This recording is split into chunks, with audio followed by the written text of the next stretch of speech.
Que la chair soit crucifiée avec ses passions et ses désirs.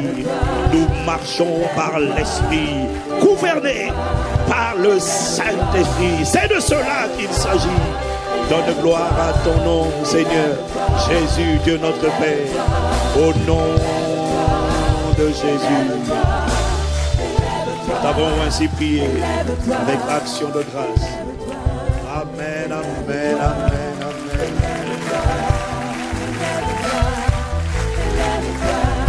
Amen, amen. Au nom de Jésus. Dis-moi un bon amen. Bienvenue à Impact Centre Chrétien. Veuillez vous asseoir dans sa présence. Dis à quelqu'un, Dieu se lève. Alléluia. Bienvenue à Impact Centre Chrétien. Bienvenue à nos 11 campus Impact Centre Chrétien, répartis partout dans le monde francophone. Bienvenue aux 11 familles qui sont connectées. Et bienvenue au 12e campus qui est le campus Internet. Amen. Alléluia. Dis-moi encore gloire à Dieu. Dis Dieu se lève. Que Dieu se lève. Dis avec moi que Dieu se lève. Que Dieu se lève. Je voulais profiter avant de commencer mon message du jour de confirmer que le séminaire de Guadeloupe a été reporté pour des raisons indépendantes de notre volonté. Il a été reporté à décembre, mais que cette semaine, je serai à Montréal, donc comme ça a été dit, au Canada, pour un séminaire de 3 jours qui va être très bien. Je sens que Dieu va délivrer encore les gens par sa parole. C'est par sa parole qu'il fait toutes choses. C'est par la parole qu'il envoie. Si la Bible dit qu'il envoya sa parole et il est guéri. Il envoyait sa parole et il est fier échappé de la fosse. Dieu ne fait rien sans sa parole. Dieu ne fait rien sans la parole. S'il n'y a pas de parole, il n'y a pas d'action de Dieu. Il annonce toujours sa présence. Il annonce toujours sa venue en envoyant une parole. Toujours. Toujours. Donc quand tu commences à craquer, ça veut dire que la parole manque. À l'intérieur de toi, il n'y a plus de parole. Il n'y a plus rien. Donc quand quelqu'un m'envoie un message pour me dire je suis en train de craquer, je n'en peux plus, je lui ai dit, prie. Mais avant même de prier, laisse d'abord la parole revenir. Ça veut dire que ça fait longtemps que la parole, tu ne l'écoutes plus, tu ne manges plus. Parce que quand tu faiblis, ça veut dire que si tu craques, ça veut dire que tu es en train de faiblir complètement. Si tu faiblis complètement, ça veut dire que tu ne manges pas assez et que tu ne t'étires pas assez. Dis-moi amen. Donc mange la parole. C'est la source de la foi. Et j'annonce aussi un séminaire très important sur récupérer notre héritage dans le domaine des finances avec le pasteur Mathieu. Ce séminaire est très important. Il s'adresse évidemment à toute la famille. Il s'adresse à toute la famille ICC. Il s'adresse au-delà des frontières de... Ça, ce n'est pas moi qui fais ça. Il s'adresse à toute la famille de Dieu, au-delà des frontières d'Impact Centre Chrétien, parce que c'est tout le peuple de Dieu qui doit être capable de prendre son héritage, également dans le domaine des finances. Moi, je fais partie des personnes qui sont convaincues dans ce que on appelle le transfert de richesse. C'est dans la Bible. L'argent, les richesses des païens sont réservées pour les justes. Dis-moi amen. Non, si tu veux, c'est bien. Si tu ne veux pas aussi, il n'y a pas de problème. Nous, on va prendre, on va fonctionner avec ça. Et on va faire avancer le royaume de Dieu. Oui, voilà. Il y a beaucoup de choses à construire sur la terre. Il faut qu'on voit les bonnes œuvres. Pas seulement les bonnes paroles. Il faut qu'on voit les bonnes œuvres. Il faut qu'on voit des universités. Il faut qu'on voit des hôpitaux. C'est une erreur de compter sur l'État pour tout faire. C'est une erreur. On ne peut pas attendre de l'État qu'il fasse tout. C'est pour ça que dans les pays développés, l'État ne fait pas tout. Il y a des hôpitaux privés, il y a des cliniques privées. Sauf qu'il n'y a pas de clinique dirigée par des croyants. Créée et dirigée, non. Nous, on est enfermés dans les 4 murs de l'église. Et puis on prie seulement. Mais le temps vient où nous allons rester ici, prier, et puis nous allons sortir, construire, et puis on vient encore, on prie, et puis on sort, on construit, et puis on vient, on prie. Voilà. Dis-moi amen. Nous sommes toujours dans notre série Faiseurs d'exploits. Je pensais qu'elle serait plus courte, mais elle prend plus de temps que je ne le pensais. Mais l'essentiel, c'est que nous soyons édifiés. Dis à quelqu'un, je suis un faiseur d'exploits. Tu es un faiseur d'exploits. Si tu es né de nouveau, tu es appelé à faire des exploits avec Dieu. Et toutes les œuvres de Dieu sont des exploits aux yeux des hommes. Rien de ce que Dieu fait n'est banal, médiocre, insignifiant ou ordinaire. Tout ce que Dieu fait à travers toi et moi doit porter le qualificatif d'extraordinaire, de merveilleux, d'excellent, de prodigieux. Ça, ce sont les œuvres de Dieu. il fait tout à merveille. Donc on a parlé, on a dit que pour être un faiseur d'exploits, on ne devient pas un faiseur d'exploits du jour au lendemain. Dieu nous emmène, chacun d'entre nous, à passer par différents tests dans la vie. Les tests dont on parle, ce sont des combats, ce sont des épreuves, ce sont des examens que tout le monde doit traverser.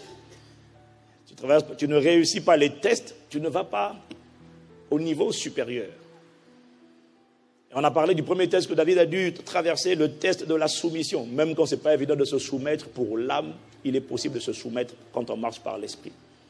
On a parlé du deuxième test qui était le test de la fidélité, ou encore de la responsabilité. Dans un monde où on devient de plus en plus négligent, mais pas toi et moi au nom de Jésus. Parce que nous serons trouvés par la grâce de Dieu diligents, c'est-à-dire soignés dans tout ce que nous faisons. Dis-moi Amen. On a parlé du troisième test que David a dû traverser et affronter, et que tous les faiseurs d'exploits doivent traverser et affronter, réussir le test des fausses accusations. Dis à quelqu'un, prépare-toi. Et dis-lui aussi, fortifie-toi pendant qu'on y est. Oh, j'entends, il dit, mais non, ce test-là, je sais que tu ne l'aimes pas. On n'est pas obligé d'en arriver là, pasteur. Moi, j'aime qu'on dise du bien de moi. Ok, mais on a dit du mal de Jésus quand même. Donc, si tu transportes Christ, on dira du mal de toi. Peut-être pas à la même échelle, à la même dimension où on nous salit, nous, mais on te salira quand même. Et de toutes les manières, si on nous salit, on t'a sali. Vraiment, que Dieu te pardonne. Aujourd'hui, je voudrais voir avec vous un autre test que assurément tu rencontreras. Et que tu rencontreras régulièrement. Et qu'on rencontre tous régulièrement. Je ne dirais pas tous les jours, mais je dirais voire trop souvent. Et ce test vient à nous à travers les médias, à travers les adversaires, les adversités, à travers mais aussi à travers les gens, parfois, que nous respectons. C'est le test de l'intimidation. Qui, depuis sa naissance ou depuis sa nouvelle naissance, ne s'est jamais senti soudainement, brusquement, tout à coup, sans avertir, intimidé, effrayé, paralysé par la peur. Rien que si je dis de venir ici prendre la parole, tu vas savoir de quoi je parle déjà. Soudainement, quelqu'un est en train de marcher. Non, mais tu marchais bien quand tu venais à l'église. Pourquoi soudainement? C'est parce que soudainement, des pensées sont montées en toi. C'est l'esprit de peur ou l'esprit d'intimidation qui essaie de s'emparer de ton cœur et de te paralyser. Contrairement à ce que beaucoup croient. La peur, l'intimidation, la peur n'est pas seulement une émotion. C'est d'abord un esprit, car c'est une pensée. Avant qu'il y ait émotion et sentiment, il y a d'abord pensée. Et s'il y a pensée, c'est qu'il y a un esprit derrière. La pensée est le son entendu dans le monde spirituel. La voix est le son entendu dans le monde naturel. Est-ce que quelqu'un me suit? Derrière chaque pensée, il y a un esprit qui véhicule la pensée. Derrière les pensées de Dieu, il y a l'esprit de Dieu. Parce que Dieu parle par sa parole. Mais quand tu entends Dieu parler par sa parole, est-ce que tu entends une voix audible? Non. C'est quoi? C'est une pensée qui monte en toi. Si c'est vrai, dis-moi Amen. Dieu parle par sa parole. Donc, derrière les pensées de Dieu, il y a l'esprit de Dieu. Quand je dis derrière les pensées de Dieu, je peux aussi dire derrière les paroles de Dieu. Derrière les pensées de Dieu, il y a l'esprit de Dieu. Et derrière les pensées de la chair, il y a un esprit malin. Pourquoi? Parce que le malin a mis sa nature appelée le péché à l'intérieur de la chair. Rappelle-toi, on l'a vu à peine il y a quelques mois. La chair est habitée par le péché. Le péché, c'est la nature du malin. Donc, derrière tout ce qui vient de la chair, des 5 sens, derrière les pensées charnelles, il y a un esprit démoniaque. Avant d'être une émotion, la peur est un esprit. Le monde a essayé de banaliser de régulariser, d'officialiser la peur, ou je dirais de rendre élégant la peur. Le monde a essayé de nous rendre ça élégant en nous mettant ça dans le vocabulaire et en faisant un beau français avec le mot peur et ses différents dérivés. Alors ça donnait lieu à des... Quand tu parles, tu vois, on dit, oh, il parle bien français. Je crains que... c'est du beau français, ça. J'ai bien peur que... Tu vois, on embellit ça, on met ça dans un beau papier. Il n'empêche que la peur, c'est un démon à l'origine. Même si nous avons tous adopté, ça prouve que le monde travaille le système de pensée. Quand je dis j'ai peur que, après je dois me reprendre, que Dieu m'accorde la grâce de me ressaisir pour dire non, je n'ai pas peur au nom de Jésus. Changeons la formulation de cette phrase. Dis-moi Amen. Mon point est ceci, c'est que c'est un esprit derrière. Et tous les faiseurs d'exploits avec Dieu, à l'image de David, ont tous été régulièrement confrontés à ce test qui consiste à vaincre l'esprit d'intimidation. Cet esprit d'intimidation s'est exprimé chez David à travers, dans plusieurs circonstances. Déjà, à travers les paroles menaçantes de Goliath, dont l'objectif était de le neutraliser à distance. 1 Samuel 17, versets 42 à 44. 1 Samuel 17, 42 à 44. Le Philistin regarda, et lorsqu'il aperçut David, il le méprisa, ne voyant en lui qu'un enfant blond et d'une belle figure. Le Philistin dit à David, suis-je un chien pour que tu viennes à moi avec des bâtons?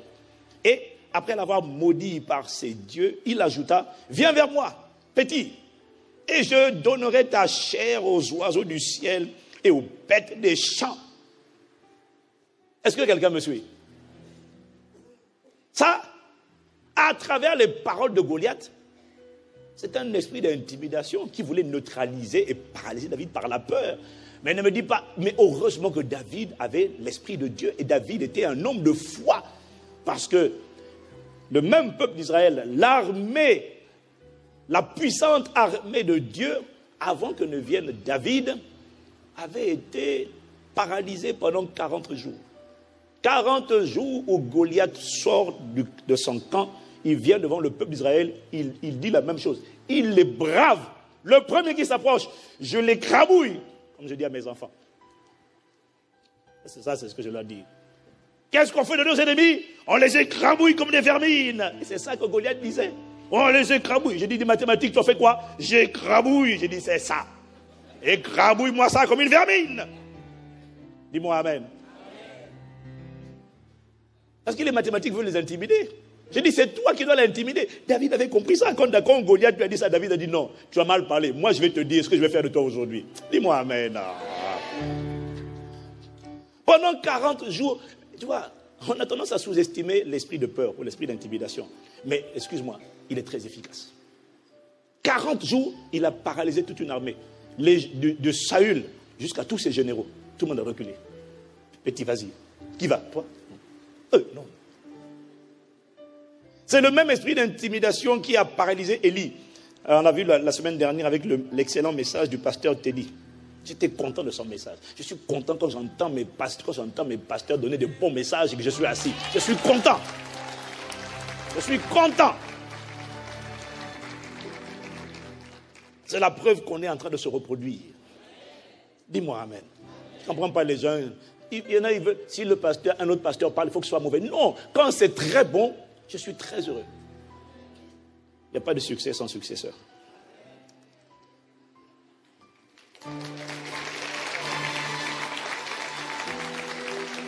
Et en tout cas, j'ai aimé son message. J'ai aimé ça. J'ai aimé son message. Et il finira le dimanche prochain quand je ne serai pas là. Bon, dis-moi Amen. C'est le même esprit d'intimidation qui a paralysé Élie à travers les paroles d'une simple femme appelée Jézabel. 1 Roi chapitre 19, verset 2 à 3. Jézabel envoya un messager à Élie pour lui dire que les dieux me traitent dans toute leur rigueur si demain à cette heure, je ne fais pas de ta vie ce que tu as fait de la vie de chacun d'eux. Élie voyant cela, Élie, toi aussi quand même, mon gars, toi aussi, hein? Élie, voyant cela, se leva et s'en alla pour sauver sa vie. Il arriva à Beersheba, qui appartient à Juda, et il y laissa son serviteur. Ne sous-estime pas l'esprit d'intimidation. Parce que si l'esprit d'intimidation, si cet esprit de peur a pu paralyser un grand prophète comme Élie, excuse-moi, en toute humilité, ne te crois pas meilleur. Voilà pourquoi la Bible dit garde ton cœur. Dis-moi amen. C'est vrai, l'esprit d'intimidation s'exprime à travers les paroles intimidantes de nos ennemis, de nos adversaires. Combien de fois ne me suis-je pas fait intimider? Ça n'arrête pas. Tout le temps. Tout le temps. Il y a des choses que je vous dis, il y a des choses que je ne vous raconte pas.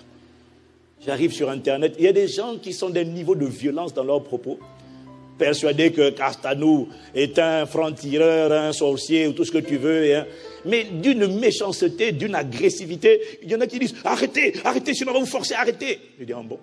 Il dit mon gars, toi tu ne sais pas à qui tu parles. Je ne sais pas à qui tu parles. Tu sais, il y a des gens, ils ont fait l'Afghanistan spirituel, ils ont fait l'Irak, ils ont fait la Somalie, tu comprends? Donc, ce n'est pas tes petits trucs là. Il dit excuse-moi gars, excuse-moi, non, vraiment non. Je dois t'expliquer. Il y a des gens, il ne faut pas les intimider. Il ne faut pas essayer. Parce que quand tu essayes, tout à coup, soudainement, brusquement, le Saint-Esprit les saisit comme ça. Moustique. Non. Pas moustique, poussière. Moustique, c'est trop gros. Poussière. Comme dit le pasteur Yves, poussière. Il y a des gens qui font la guerre à mon frère. Et cette semaine, je lui dis, mon gars, j'ai envie de leur parler moi-même. J'ai vu que tu t'éclipses. Moi-même, je vais venir leur parler. Quel que soit leur titre et leur nom. Je ne sais pas. Quoi, ils pensent qu'on peut tuer Castanou. Je dis non. Je dis laisse-moi leur parler. Il dit, oh, oublie-moi. Toi, tu restes à parler. Je dis non. Je vais venir juste pour rencontrer les gars. Je vais venir et leur parler face à face. Le Saint-Esprit ne permet pas ça. Parce que je suis sûr que ce jour-là, les paroles qui vont sortir de ma bouche seront compliquées.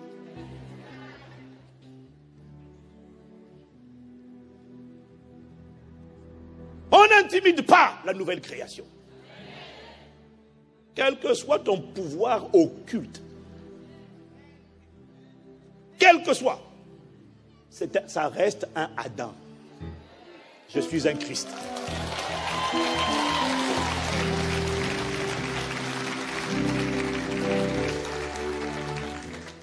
Dis-moi amen. Dis à quelqu'un, ne cherche pas à l'intimider.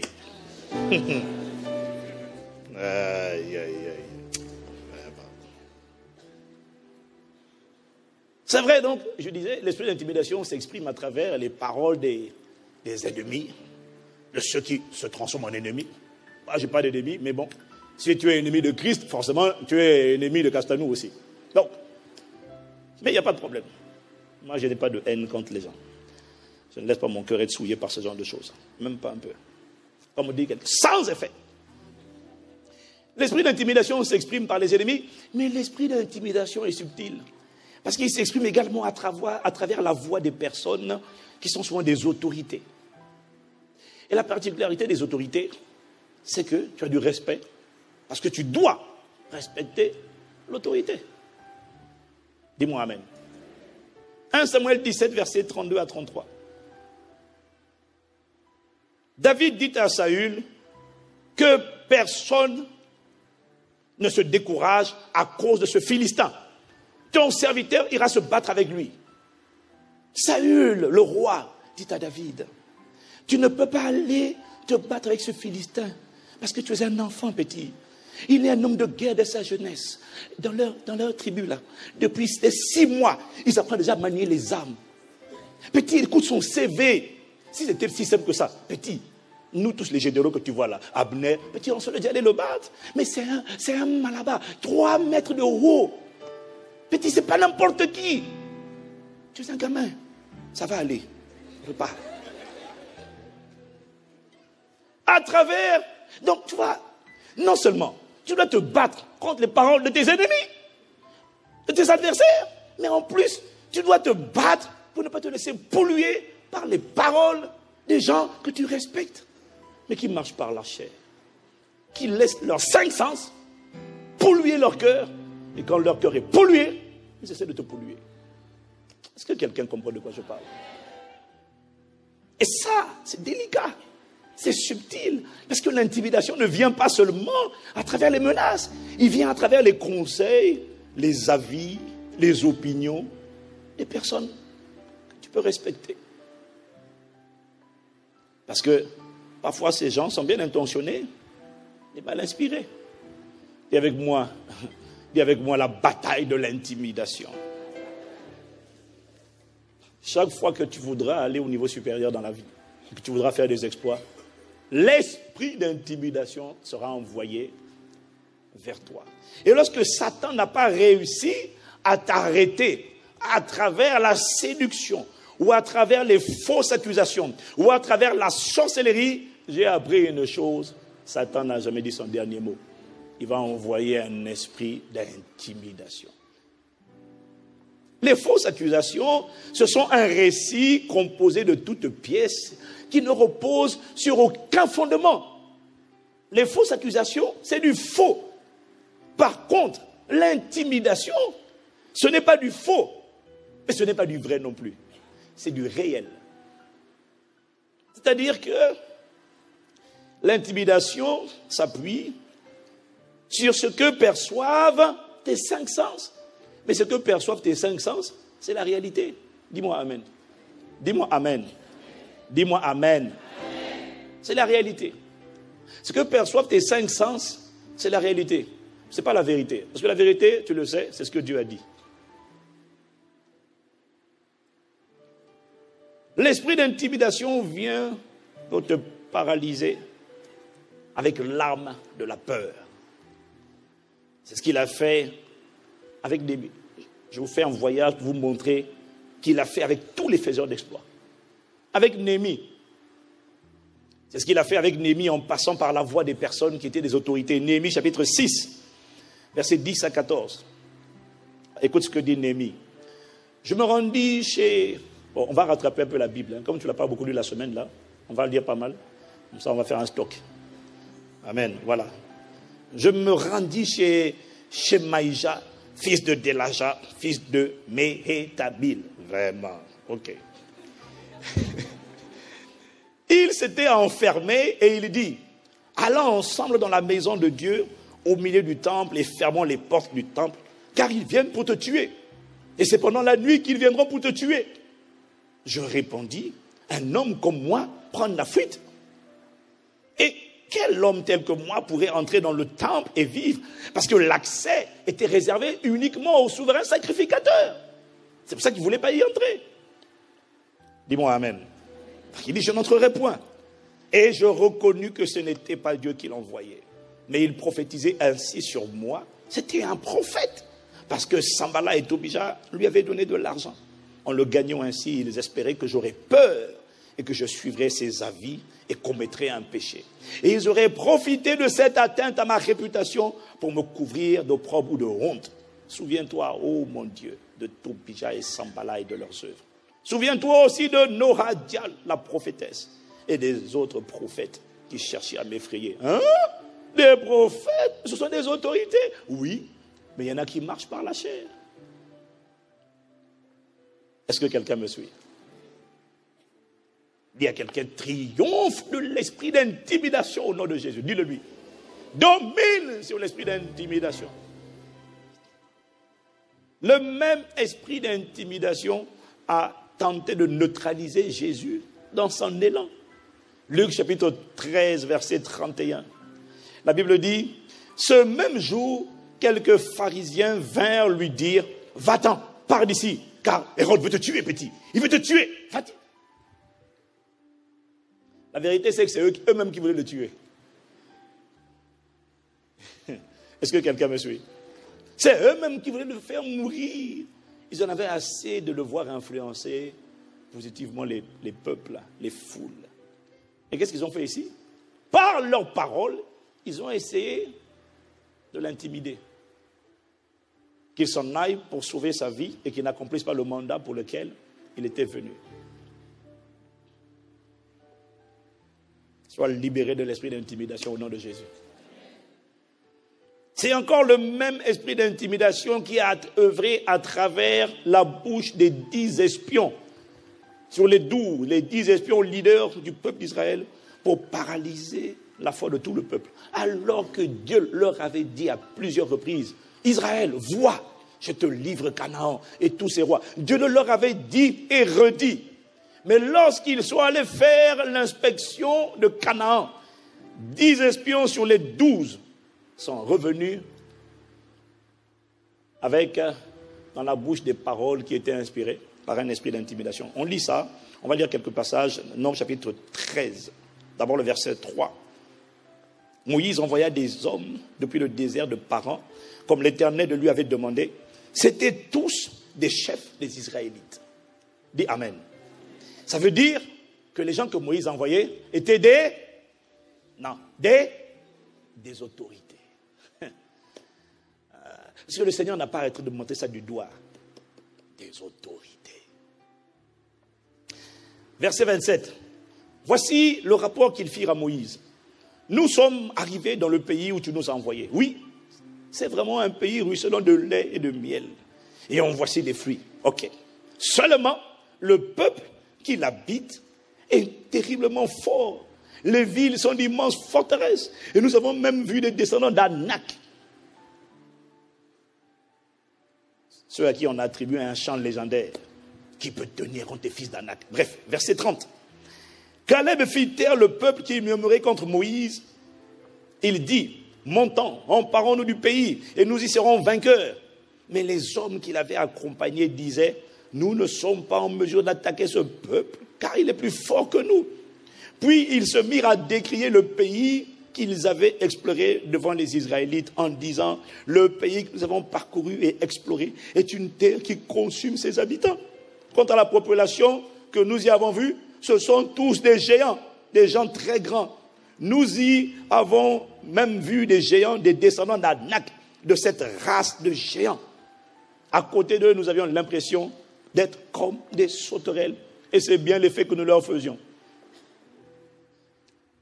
Nombre 14, 10 au verset 1. La Bible dit, toute la communauté parlait de les tuer, en parlant de Moïse et Aaron. À coups de pierre, donc de les lapider, quand la gloire de l'Éternel apparut sur la tente de la rencontre aux yeux de tous, aux yeux de tous les Israélites. Heureusement que la gloire de Dieu est apparue pour sauver, préserver Moïse et Aaron. Est-ce que quelqu'un me suit? Dieu leur a dit, vois, je te livre Canaan, l'héritage. Les jeunes peuvent dire, yes. Tout un peuple porteur de grandes et de merveilleuses promesses a été paralysé, sans combattre. Après plusieurs jours de marche, ils arrivent aux frontières de Canaan. Ils se disaient vivement Canaan. Maintenant, c'est le temps où on prend possession. Je suis même sûr qu'ils chantaient, prenons possession et déclarons, cette ville appartient à Jésus. Prenons possession et déclarons, cette ville appartient au Seigneur. Où sont les 10 espions? On attend que les 10 espions, dès qu'ils viennent, charger. Ils étaient tout enthousiastes. Dieu a dit, je vous donne le pays. Dis-moi amen. Maintenant, quand les 10 espions viennent, avec un simple rapport négatif, l'esprit d'intimidation est passé par eux pour paralyser tout le peuple. Vaincu sur tapis vert, sans combattre, grâce à un seul esprit, appelé l'esprit de peur. Quand tu regardes bien, la sorcellerie n'a pas réussi à vaincre le peuple d'Israël.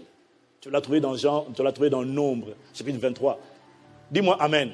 Quand on dit l'enchantement ne peut rien contre Jacob, dit la divination contre Israël. La sorcellerie n'a pas réussi à les paralyser.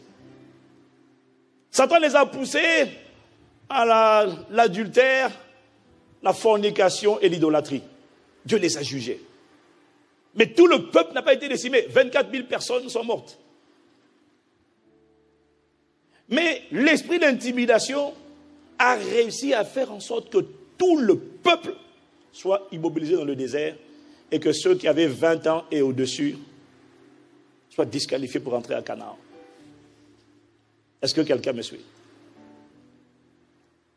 C'est terrible. Ça veut dire que là où la sorcellerie n'agit pas, là où les autres trucs de Satan n'agissent pas, il n'a pas dit son dernier mot. Mais il a échoué au nom de Jésus. Et il échouera toujours dans ta vie et dans ma vie. Toujours.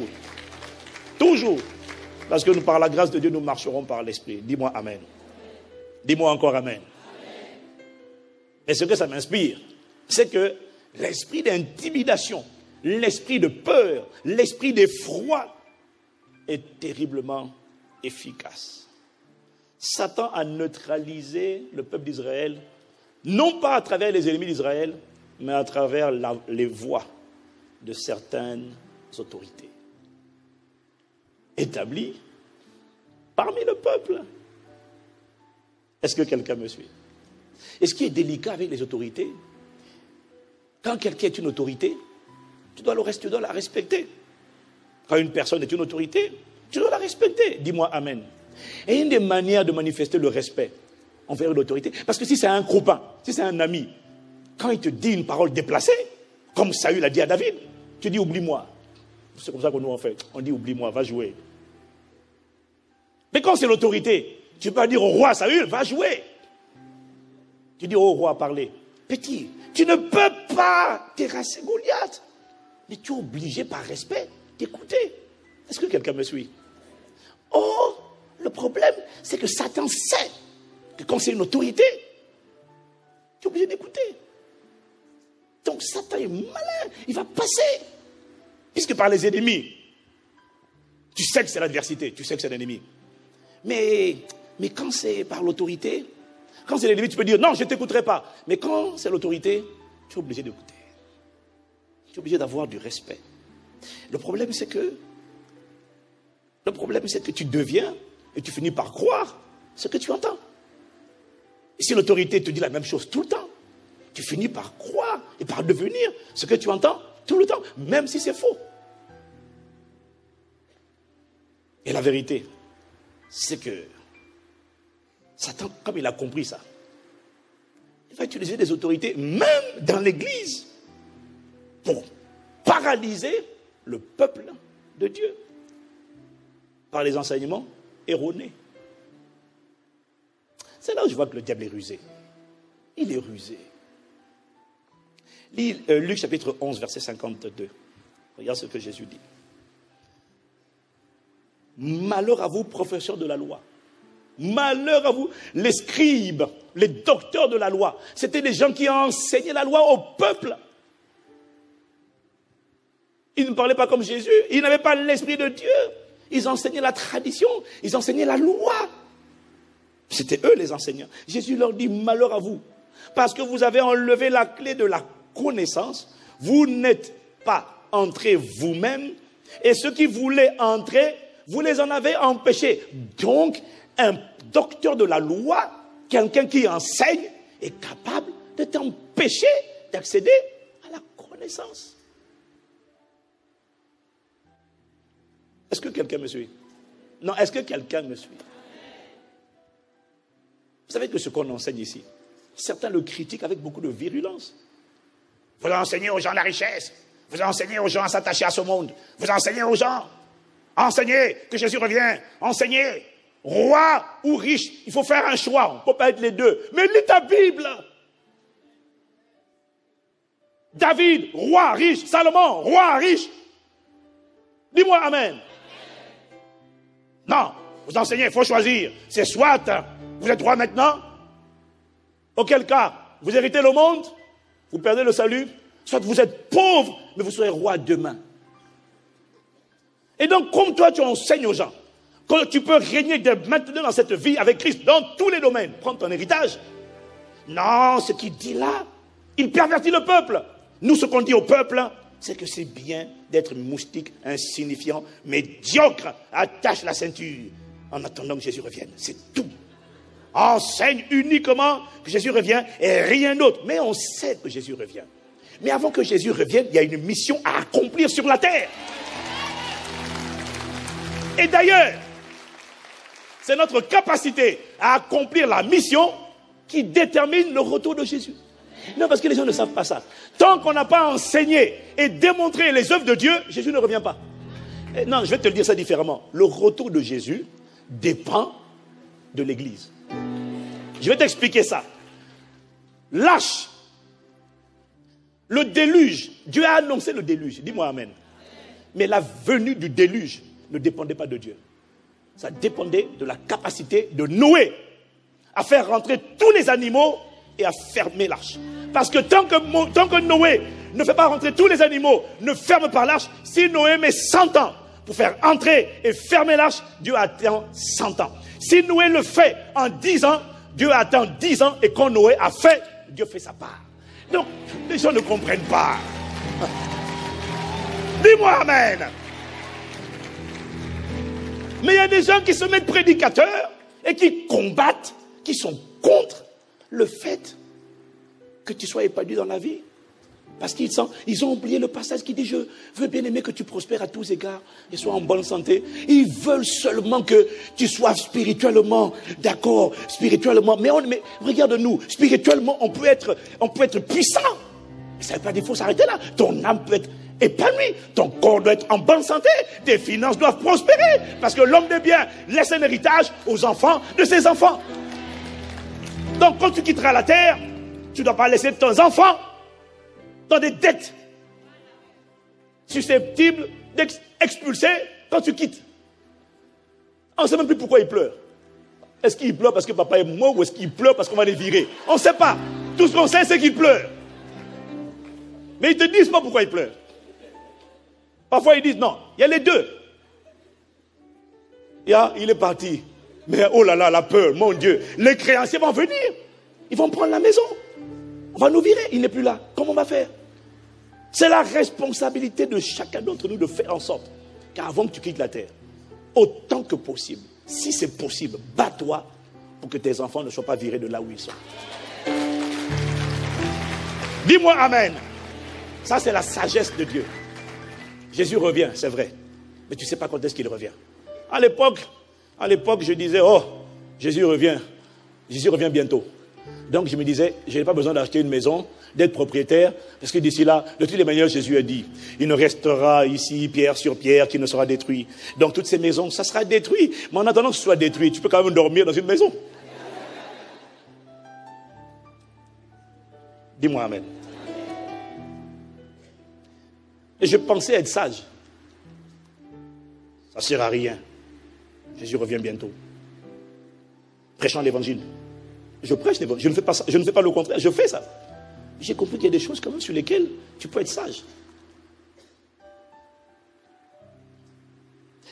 Je suis amusé par les gens qui croient être sages quand ils ne sont pas sages. Ça m'amuse. Ça me fait sourire. Je suis impressionné, je suis étonné et amusé par les gens qui pensent avoir l'intelligence spirituelle quand ils ne l'ont pas. Que Dieu ait compassion. Matthieu 23, verset 13. Malheur à vous, spécialistes de la loi et pharisiens hypocrites. Parce que vous fermez aux hommes le royaume des cieux, vous n'y entrez pas vous-même, et vous ne laissez pas entrer ceux qui le voudraient. Vous dites que le Saint-Esprit, le royaume de Dieu, n'existe plus. Vous empêchez les gens de recevoir le baptême du Saint-Esprit avec le signe manifeste du parler en langue. Donc vous ne leur donnez pas la possibilité d'être fortifiés dans leur homme intérieur. Et vous-même, vous n'y accédez pas et vous ne laissez pas entrer ceux qui le voudraient. Jésus dit: malheur à vous. Autorité. Parce que vous êtes des autorités. Mon ami, ne laisse pas n'importe qui parler à ton cœur. Quand c'est l'autorité, écoute avec politesse. Quand tu n'as pas le choix. Mais quand tu as le choix, commence à écouter puis tu dis: excusez-moi, je reviens. Je vais à ICC. Voilà pourquoi Paul dit que tout le monde ne doit pas s'exercer au ministère de l'enseignement. Jacques 3, verset 1. Mes frères, qu'il n'y ait pas parmi vous un grand nombre de personnes qui se mettent à enseigner, car vous savez que nous serons jugés plus sévèrement. Il y en a qui ne devraient pas enseigner.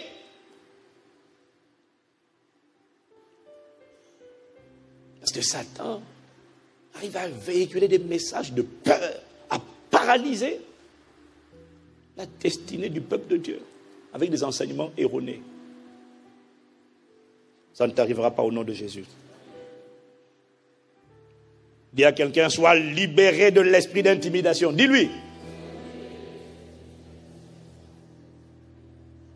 La peur rend les gens méconnaissables. C'est incroyable. Regardez ce que les hommes sont capables de faire quand la peur, la panique, la terreur les saisit. Mouvement de foule. Au feu, au feu. Des gens bien éduqués, juste pour sauver leur vie, sont capables de marcher sur les autres. Oui, il ne dit pas excusez-moi. Hein. Juste pour sauver sa vie. Voilà ce que la peur est capable de faire.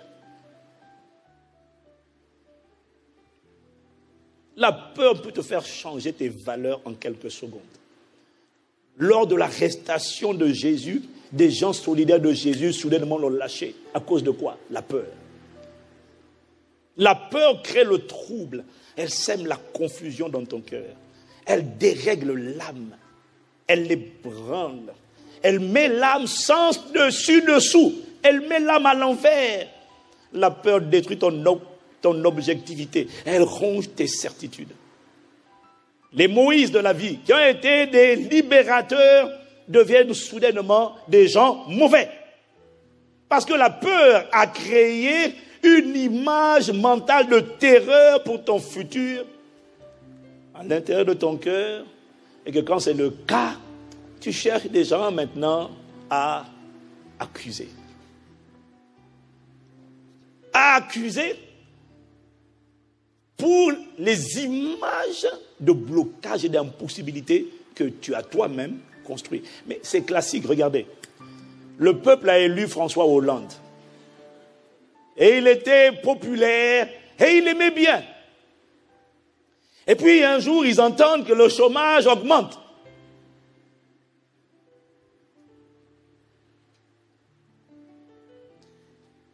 Mais en fait, quand tu entends que le chômage augmente, tu ne sais pas si c'est vrai. Parce que les médias zooment sur une entreprise qui a fermé. Alors, tu me diras, oui, mais les statistiques le disent. Mais tu ne sais pas si ce qu'on te dit, c'est la vérité. Je ne pense pas qu'il monte. Mais je dis simplement qu'en fait, tu ne sais pas ce qu'on te dit. Tu ne sais pas, hein? Non, mon gars, tu ne sais pas. Et donc, soudainement, celui qu'on a publicité, celui qu'ils ont plébiscité, aujourd'hui, ils lui en veulent. Ils le prennent comme étant un bouc émissaire. Mais hier, tu l'as plébiscité, hier, tu le respectais. Hier, tu disais, oh là, oura, oura. Maintenant, aujourd'hui, tu veux lui faire la peau. Pourquoi? Parce que tu as entendu quelque chose qui est adressé dans ton cœur. Tu as écouté des informations qui ont dressé un schéma de peur. Tu commences à avoir peur pour tout. Et tu en veux maintenant à celui qui te conduit. C'est ça que fait l'esprit d'intimidation. L'esprit d'intimidation va t'emmener à calomnier, à critiquer, voire à vouloir lapider les personnes qui te conduisent. Sauf qu'il y a des gens comme les Moïse qui sont des bonnes personnes. Israël avait progressé depuis sa sortie d'Égypte. Ils n'étaient pas encore là où ils auraient voulu être, c'est vrai.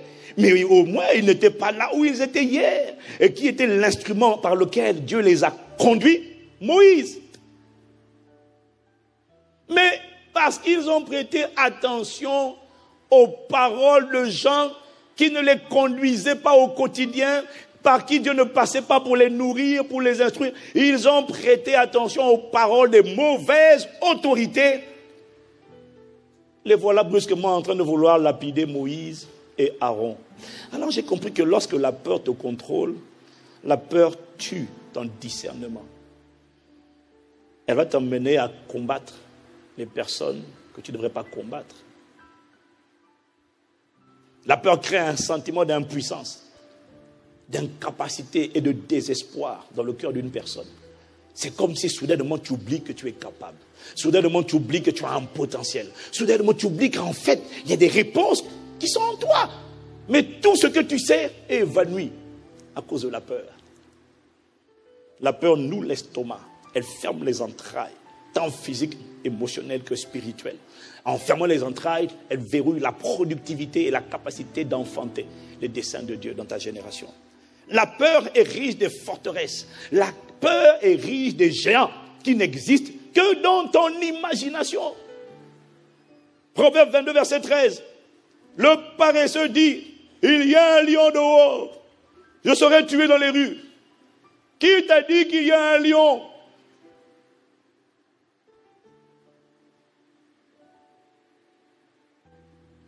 Et même s'il y a un lion, qui t'a dit que tu seras tué?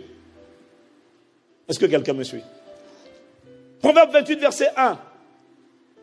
Le méchant prend la fuite sans qu'on le poursuive. Mais qui te poursuit? Il ne sait pas. C'est dans sa tête, le sorcier. Le sorcier. Ah! Oh. Donc, quand Castanou dit la loi de la semence et de la récolte. Ah! New Age. Mais frère, non, ton problème, ce n'est pas Castanou. Ton problème, c'est ce que tu as construit, c'est ce que le diable a réussi à mettre en toi. Tu as une espèce de psychose, de peur, dès qu'on t'enseigne les lois. Ah! Les lois, ce n'est pas de Dieu, mes frères. Est-ce que quelqu'un me suit? En fait, ce qui est terrible, c'est que ça révèle que tu as peur. Parce que moi, au stade où je suis, je connais mon identité. Sorcier ou pas sorcier, occultiste ou pas occultiste, je n'en ai rien à faire. Je sais qui je suis. Parle, ça m'est égal. Dis ce que tu veux. Prononce les paroles, les incantations que tu veux. Ça ne m'atteint pas.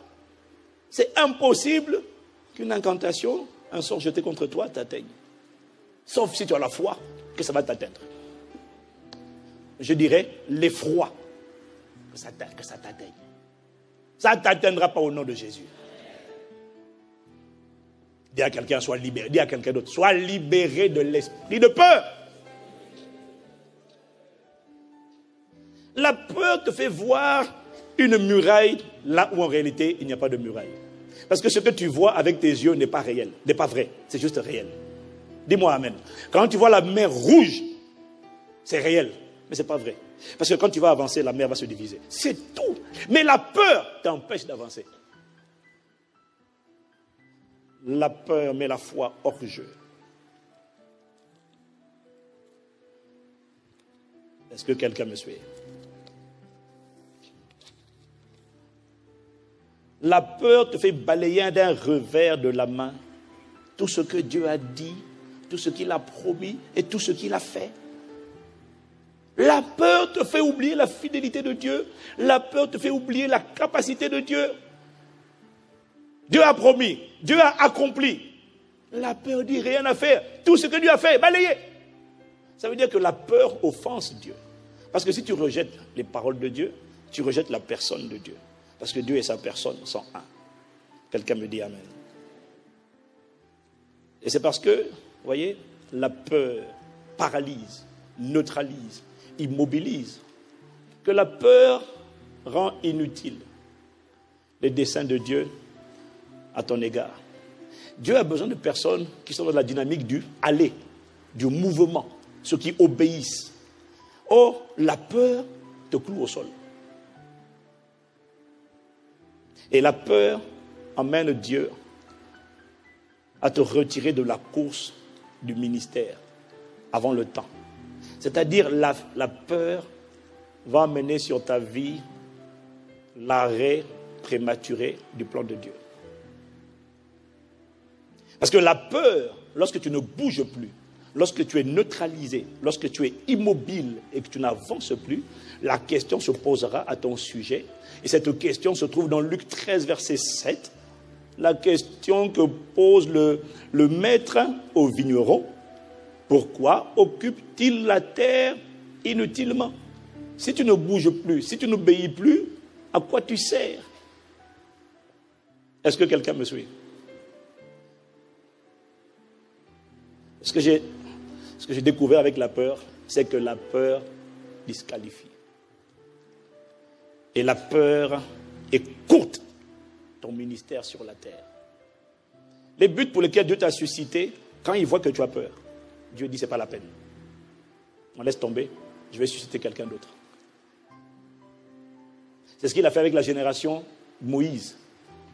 Quand la peur les a tétanisés, Dieu a dit, c'est plus la peine. À partir de 20 ans et au-dessus, ils n'entreront pas. Ils vont mourir dans le désert. Dieu avait des projets pour eux. Les projets qu'il avait pour eux ont été net stoppés. Dieu a dit, ce n'est pas la peine. Je vais attendre la prochaine génération pour travailler avec la prochaine génération. Frère, que ça ne t'arrive pas au nom de Jésus. Dis-moi encore amen. Si tu n'es pas toujours convaincu, le deuxième exemple que je te donne, c'est l'exemple de Élie, le grand prophète. Élie a vu son ministère terrestre, le but pour lequel il avait été suscité, être abrégé. À quel moment? Lorsqu'il a décidé de fuir pour sauver sa vie face à Jézabel. Je finis avec ça, 1 Roi 19, versets 13 à 15. Quand Élie l'entendit, il s'enveloppa le visage de son manteau. Il sortit et se tint à l'entrée de la caverne. Et voici une voix lui fit entendre ces paroles. « Que fais-tu ici, Élie ?» Élie répondit, « J'ai déployé mon zèle pour l'Éternel, le Dieu des armées. Car les enfants d'Israël ont abandonné ton alliance, ils ont renversé tes autels, et ils ont tué par l'épée tes prophètes. Je suis resté moi seul, et ils cherchent à m'ôter la vie. » Effectivement, plus tard, Dieu lui dit, « Non, Élie, excuse-moi, tu n'es pas seul, j'ai plus que toi dans le pays. J'ai 7000 personnes.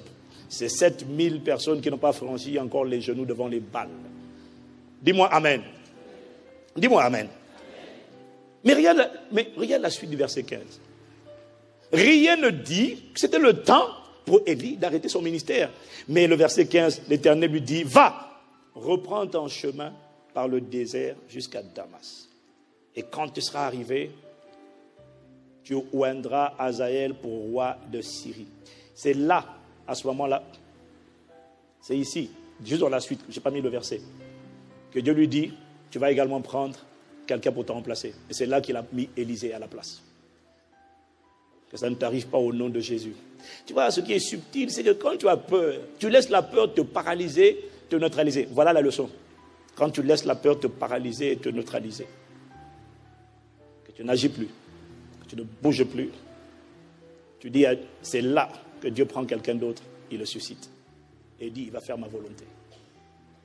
Et je dis souvent, c'est à cause de ça que Dieu a suscité des ministères. Certaines personnes ont été suscitées par Dieu. Parce que beaucoup d'autres ont démissionné. Et ont laissé la peur les paralyser. Que ça ne t'arrive pas, que ça ne m'arrive pas. Parce que les faiseurs d'exploits ne peuvent pas se laisser paralyser par l'esprit d'intimidation ou l'esprit de peur. Que font les faiseurs d'exploits? Ils dominent, ils triomphent de l'esprit d'intimidation. Comment font-ils? C'est ce que nous verrons dans 2 semaines. C'est Dieu fait grâce. Incline la tête avec moi.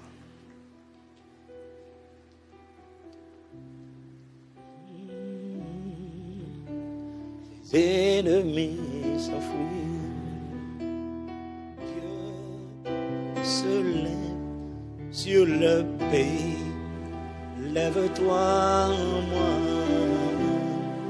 Peux-tu prendre le temps d'élever la voix là où tu es? Dans quel domaine t'es-tu senti immobilisé, bloqué, à cause des paroles que tu as entendues, à cause des choses que tu as vues? L'esprit de peur, l'esprit d'intimidation, a-t-il commencé à te neutraliser? T'a-t-il neutralisé dans un domaine spécifique de ta vie? A-t-il bloqué ta foi? T'a-t-il fait oublier la fidélité, la capacité de Dieu à te garder? À garder ton foyer, ta famille, ton témoignage, ta destinée? L'esprit de peur, à qui accordes-tu ton attention? À quelle voix connectes-tu? J'ai découvert que tu ne peux pas laisser n'importe qui te parler régulièrement. Tu ne peux pas écouter tout le monde juste parce qu'il prétend parler de la part de Dieu. Il y a encore aujourd'hui des scribes, des docteurs de la loi, des personnes qui connaissent la lettre, l'écrit et pas l'esprit. Et si tu connectes à ce genre de personnes, un esprit d'intimidation peut te nouer et te paralyser. Seigneur, je te demande pardon pour toutes les fois où je me suis laissé intimider. Parce que toutes les fois où je me suis laissé intimider, effrayer, j'ai mis de côté et balayé d'un revers de la main les promesses, la parole de Dieu. Lorsque tu dis je suis avec toi, ne tourne pas, ne promène pas des regards inquiets, faibles, reste d'Israël. Je suis avec toi, je te soutiens de ma droite triomphante. Lorsque tu dis je suis avec toi tous les jours jusqu'à la fin du monde, la peur est venue balayer, jeter dehors la parole et les promesses, les accomplissements de Dieu, ce qu'il a déjà fait, ce qu'il a promis de faire. La peur vient dire il n'a rien fait. La peur ébranle ton âme, elle met ton âme sans dessus, dessous. Voilà pourquoi tu ne peux pas demeurer dans la peur, car tu n'as pas reçu un esprit de timidité pour être encore dans la peur. Tu as reçu un esprit de hardiesse, d'audace, de courage, par lequel tu dis, et nous disons, Abba, Père.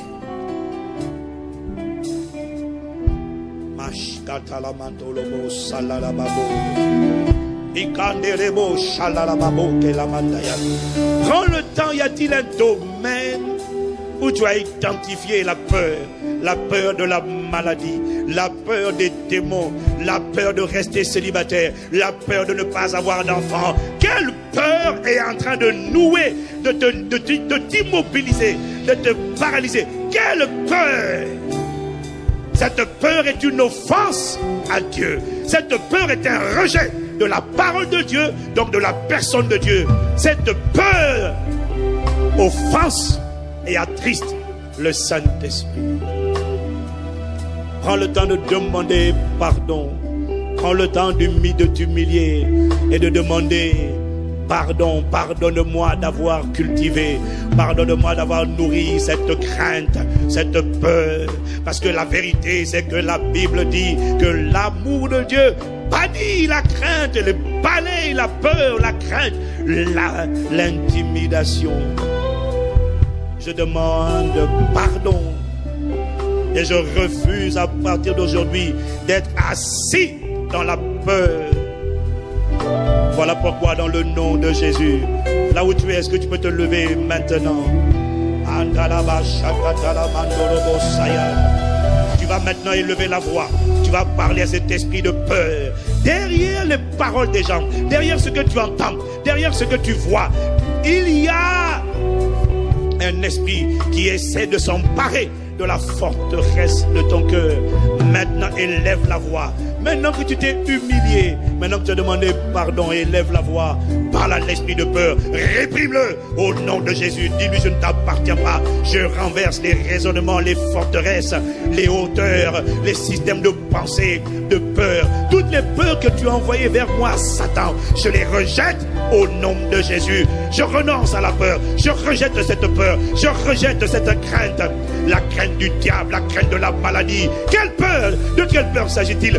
Résiste. Il y a un esprit derrière cette peur. Repousse-la, rejette-la au nom de Jésus. La nouvelle création est libérée de la peur.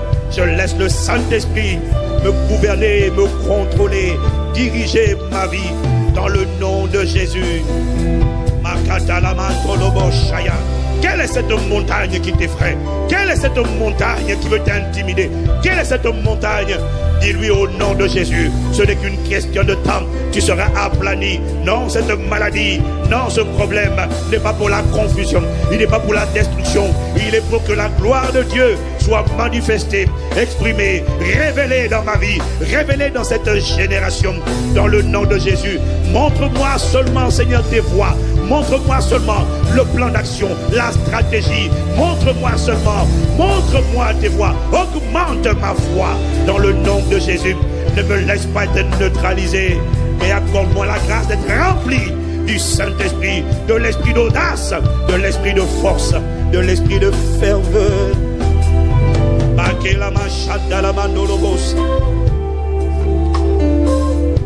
Répète ces paroles après moi dans le nom de Jésus. Dans le nom de Jésus, je déclare que les forteresses de peur, d'effroi, d'intimidation, d'incrédulité qui avaient gagné mon âme, qui s'étaient installées en moi, avec ma permission, dans le nom de Jésus, je renverse, j'abats, je détruis ces forteresses de peur, d'effroi, d'intimidation, au nom de Jésus. Esprit de peur, je te réprime. Tu sors de ma vie. Les murs, les forteresses que tu as érigées en moi, je les renverse au nom de Jésus. Je marche dans l'amour. Et l'amour de Dieu chasse la crainte, chasse la peur, chasse l'intimidation. Dans le nom de Jésus, j'ai prié avec action de grâce. Amen, amen, amen, amen, amen.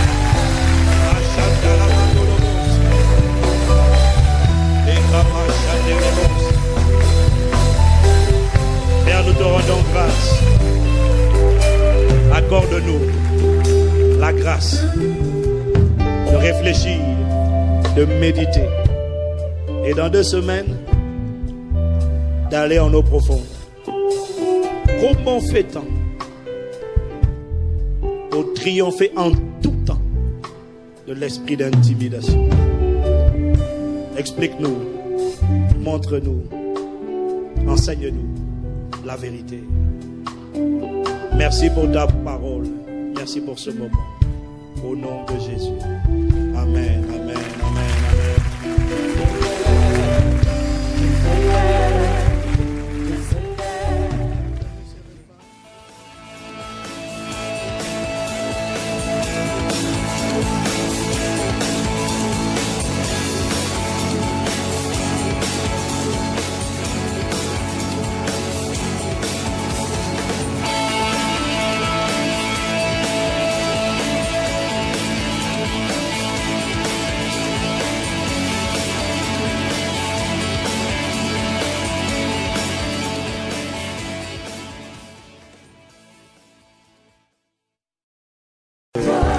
que la chair soit crucifiée avec ses passions et ses désirs.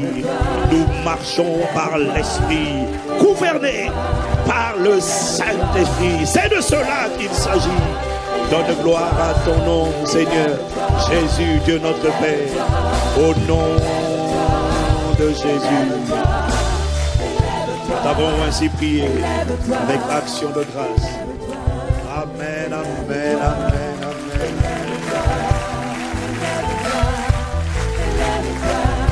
Amen, amen. Au nom de Jésus. Dis-moi un bon amen.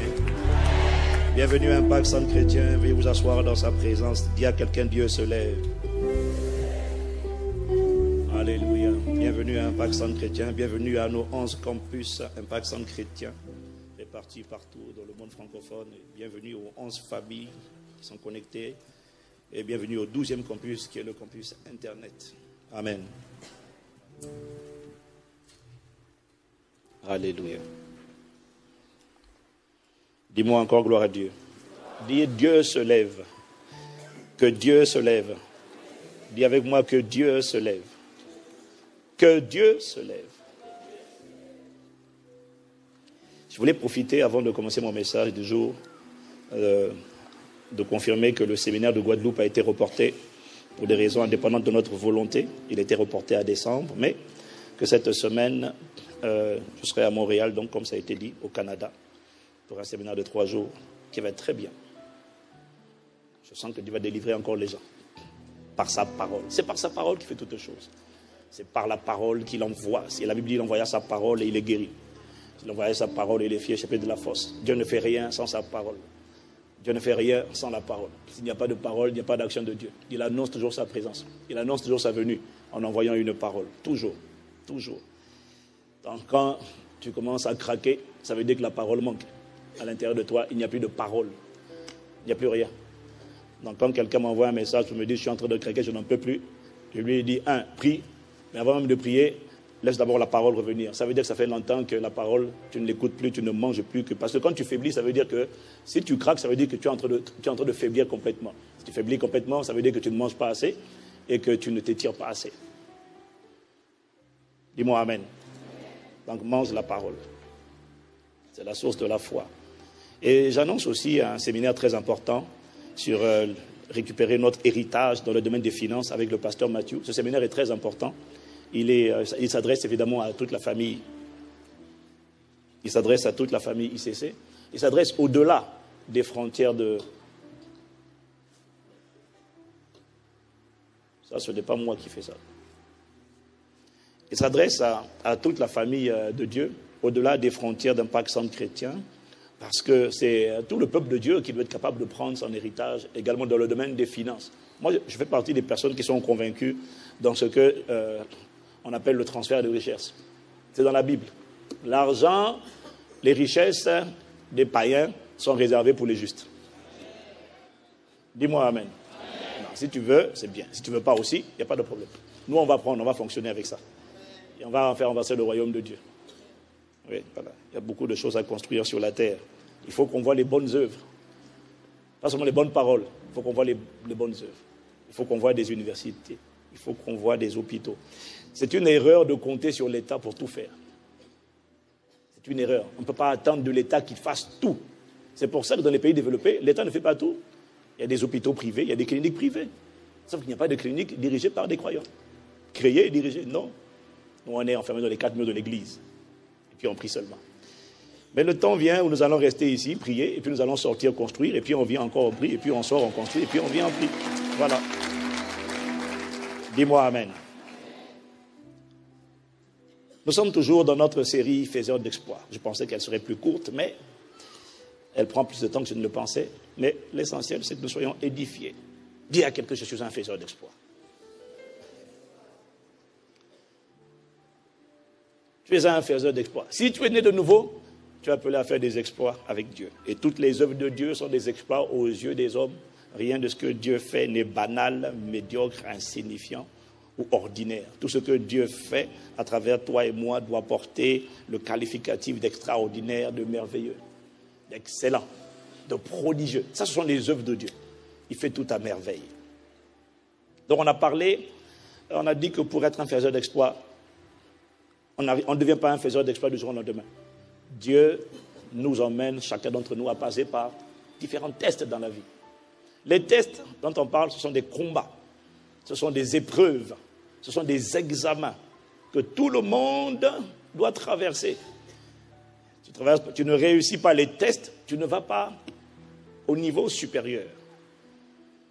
Et on a parlé du premier test que David a dû traverser, le test de la soumission. Même quand ce n'est pas évident de se soumettre pour l'âme, il est possible de se soumettre quand on marche par l'esprit. On a parlé du deuxième test qui était le test de la fidélité, ou encore de la responsabilité. Dans un monde où on devient de plus en plus négligent, mais pas toi et moi au nom de Jésus.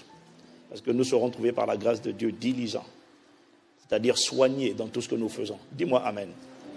On a parlé du troisième test que David a dû traverser et affronter, et que tous les faiseurs d'exploits doivent traverser et affronter, réussir le test des fausses accusations. Dis à quelqu'un, prépare-toi. Et dis-lui aussi, fortifie-toi pendant qu'on y est. Oh, j'entends, il dit, mais non, ce test-là, je sais que tu ne l'aimes pas. On n'est pas obligé d'en arriver là, pasteur. Moi, j'aime qu'on dise du bien de moi. Ok, mais on a dit du mal de Jésus quand même. Donc, si tu transportes Christ, on dira du mal de toi. Peut-être pas à la même échelle, à la même dimension où on nous salit, nous, mais on te salira quand même. Et de toutes les manières, si on nous salit, on t'a sali. Vraiment, que Dieu te pardonne. Aujourd'hui, je voudrais voir avec vous un autre test que assurément tu rencontreras. Et que tu rencontreras régulièrement. Et qu'on rencontre tous régulièrement. Je ne dirais pas tous les jours, mais je dirais voire trop souvent. Et ce test vient à nous à travers les médias, à travers les adversaires, les adversités, à travers mais aussi à travers les gens, parfois, que nous respectons. C'est le test de l'intimidation. Qui, depuis sa naissance ou depuis sa nouvelle naissance, ne s'est jamais senti soudainement, brusquement, tout à coup, sans avertir, intimidé, effrayé, paralysé par la peur. Rien que si je dis de venir ici prendre la parole, tu vas savoir de quoi je parle déjà. Soudainement, quelqu'un est en train de marcher. Non, mais tu marchais bien quand tu venais à l'église. Pourquoi soudainement? C'est parce que soudainement, des pensées sont montées en toi. C'est l'esprit de peur ou l'esprit d'intimidation qui essaie de s'emparer de ton cœur et de te paralyser. Contrairement à ce que beaucoup croient. La peur, l'intimidation, la peur n'est pas seulement une émotion. C'est d'abord un esprit, car c'est une pensée. Avant qu'il y ait émotion et sentiment, il y a d'abord pensée. Et s'il y a pensée, c'est qu'il y a un esprit derrière. La pensée est le son entendu dans le monde spirituel. La voix est le son entendu dans le monde naturel. Est-ce que quelqu'un me suit? Derrière chaque pensée, il y a un esprit qui véhicule la pensée. Derrière les pensées de Dieu, il y a l'esprit de Dieu. Parce que Dieu parle par sa parole. Mais quand tu entends Dieu parler par sa parole, est-ce que tu entends une voix audible? Non. C'est quoi? C'est une pensée qui monte en toi. Si c'est vrai, dis-moi Amen. Dieu parle par sa parole. Donc, derrière les pensées de Dieu, il y a l'Esprit de Dieu. Quand je dis derrière les pensées de Dieu, je peux aussi dire derrière les paroles de Dieu. Derrière les pensées de Dieu, il y a l'Esprit de Dieu. Et derrière les pensées de la chair, il y a un esprit malin. Pourquoi? Parce que le malin a mis sa nature appelée le péché à l'intérieur de la chair. Rappelle-toi, on l'a vu à peine il y a quelques mois. La chair est habitée par le péché. Le péché, c'est la nature du malin. Donc, derrière tout ce qui vient de la chair, des 5 sens, derrière les pensées charnelles, il y a un esprit démoniaque. Avant d'être une émotion, la peur est un esprit. Le monde a essayé de banaliser, de régulariser, d'officialiser la peur, ou je dirais de rendre élégant la peur. Le monde a essayé de nous rendre ça élégant en nous mettant ça dans le vocabulaire et en faisant un beau français avec le mot peur et ses différents dérivés. Alors ça a donné lieu à des... Quand tu parles, tu vois, on dit, oh, il parle bien français. Je crains que... c'est du beau français, ça. J'ai bien peur que... Tu vois, on embellit ça, on met ça dans un beau papier. Il n'empêche que la peur, c'est un démon à l'origine. Même si nous avons tous adopté, ça prouve que le monde travaille le système de pensée. Quand je dis j'ai peur que, après je dois me reprendre, que Dieu m'accorde la grâce de me ressaisir pour dire non, je n'ai pas peur au nom de Jésus. Changeons la formulation de cette phrase. Dis-moi Amen. Mon point est ceci, c'est que c'est un esprit derrière. Et tous les faiseurs d'exploits avec Dieu, à l'image de David, ont tous été régulièrement confrontés à ce test qui consiste à vaincre l'esprit d'intimidation. Cet esprit d'intimidation s'est exprimé chez David à travers, dans plusieurs circonstances. Déjà, à travers les paroles menaçantes de Goliath, dont l'objectif était de le neutraliser à distance. 1 Samuel 17, versets 42 à 44. 1 Samuel 17, 42 à 44. Le Philistin regarda, et lorsqu'il aperçut David, il le méprisa, ne voyant en lui qu'un enfant blond et d'une belle figure. Le Philistin dit à David, suis-je un chien pour que tu viennes à moi avec des bâtons? Et après l'avoir maudit par ses dieux, il ajouta, viens vers moi, petit, et je donnerai ta chair aux oiseaux du ciel et aux bêtes des champs. Est-ce que quelqu'un me suit? Ça, à travers les paroles de Goliath, c'est un esprit d'intimidation qui voulait neutraliser et paralyser David par la peur. Mais ne me dis pas, mais heureusement que David avait l'esprit de Dieu et David était un homme de foi.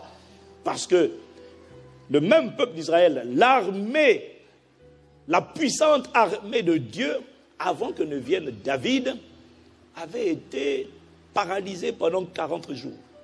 40 jours où Goliath sort de son camp, il vient devant le peuple d'Israël, il dit la même chose. Il les brave. Le premier qui s'approche, je l'écrabouille, comme je dis à mes enfants. C'est ça, c'est ce que je leur dis. Qu'est-ce qu'on fait de nos ennemis? On les écrabouille comme des vermines. Et c'est ça que Goliath disait. On les écrabouille. J'ai dit des mathématiques, tu as fait quoi? J'écrabouille. J'ai dit c'est ça. Écrabouille-moi ça comme une vermine. Dis-moi Amen. Parce que les mathématiques veulent les intimider. J'ai dit, c'est toi qui dois l'intimider. David avait compris ça. Quand Goliath lui a dit ça, David a dit non, tu as mal parlé. Moi, je vais te dire ce que je vais faire de toi aujourd'hui. Dis-moi Amen. Pendant 40 jours, tu vois, on a tendance à sous-estimer l'esprit de peur ou l'esprit d'intimidation. Mais, excuse-moi, il est très efficace. 40 jours, il a paralysé toute une armée. De Saül jusqu'à tous ses généraux. Tout le monde a reculé. Petit, vas-y. Qui va? Toi? Non. C'est le même esprit d'intimidation qui a paralysé Élie. On l'a vu la semaine dernière avec l'excellent message du pasteur Teddy. J'étais content de son message. Je suis content quand j'entends mes pasteurs donner de bons messages et que je suis assis. Je suis content. Je suis content. C'est la preuve qu'on est en train de se reproduire. Dis-moi amen. Je ne comprends pas les gens. Il y en a, ils veulent, si un autre pasteur parle, il faut que ce soit mauvais. Non, quand c'est très bon, je suis très heureux. Il n'y a pas de succès sans successeur.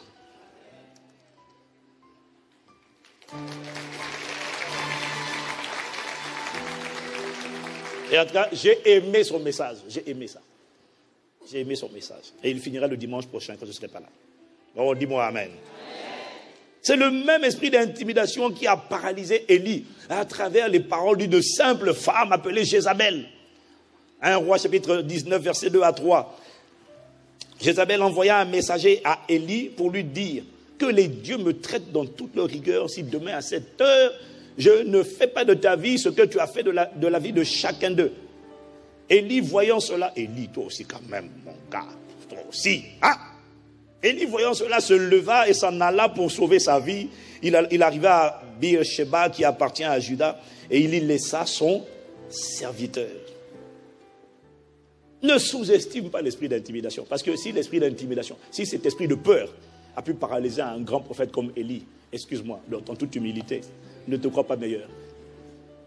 Voilà pourquoi la Bible dit garde ton cœur. Dis-moi amen. C'est vrai, l'esprit d'intimidation s'exprime à travers les paroles intimidantes de nos ennemis, de nos adversaires. Combien de fois ne me suis-je pas fait intimider? Ça n'arrête pas. Tout le temps. Tout le temps. Il y a des choses que je vous dis, il y a des choses que je ne vous raconte pas. J'arrive sur Internet, il y a des gens qui sont des niveaux de violence dans leurs propos, persuadés que Castanou est un franc-tireur, un sorcier, ou tout ce que tu veux, mais d'une méchanceté, d'une agressivité. Il y en a qui disent, arrêtez, arrêtez, sinon on va vous forcer à arrêter. Je dis, bon. Il dit, mon gars, toi tu ne sais pas à qui tu parles. Je ne sais pas à qui tu parles. Tu sais, il y a des gens, ils ont fait l'Afghanistan spirituel, ils ont fait l'Irak, ils ont fait la Somalie, tu comprends? Donc, ce n'est pas tes petits trucs là. Il dit, excuse-moi, gars, excuse-moi, non, vraiment non. Je dois t'expliquer. Il y a des gens, il ne faut pas les intimider. Il ne faut pas essayer. Parce que quand tu essayes, tout à coup, soudainement, brusquement, le Saint-Esprit les saisit comme ça. Moustique. Non. Pas moustique, poussière. Moustique, c'est trop gros. Poussière. Comme dit le pasteur Yves, poussière. Il y a des gens qui font la guerre à mon frère. Et cette semaine, je lui dis, mon gars, j'ai envie de leur parler moi-même. J'ai vu que tu t'éclipses. Moi-même, je vais venir leur parler. Quel que soit leur titre et leur nom. Je ne sais pas. Quoi, ils pensent qu'on peut tuer Castanou. Je dis non. Je dis, laisse-moi leur parler. Il dit, oh, oublie-moi. Toi, tu restes à parler. Je dis, non. Je vais venir juste pour rencontrer les gars. Je vais venir et leur parler face à face. Le Saint-Esprit ne permet pas ça parce que je suis sûr que ce jour-là, les paroles qui vont sortir de ma bouche seront compliquées.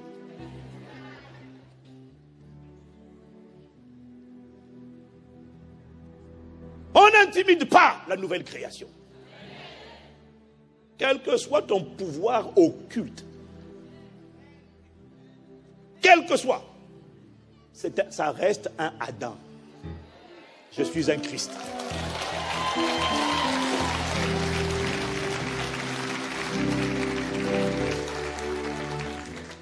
Dis-moi amen.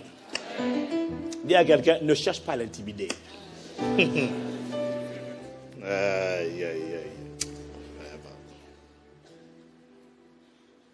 C'est vrai donc, je disais, l'esprit d'intimidation s'exprime à travers les paroles des ennemis, de ceux qui se transforment en ennemis.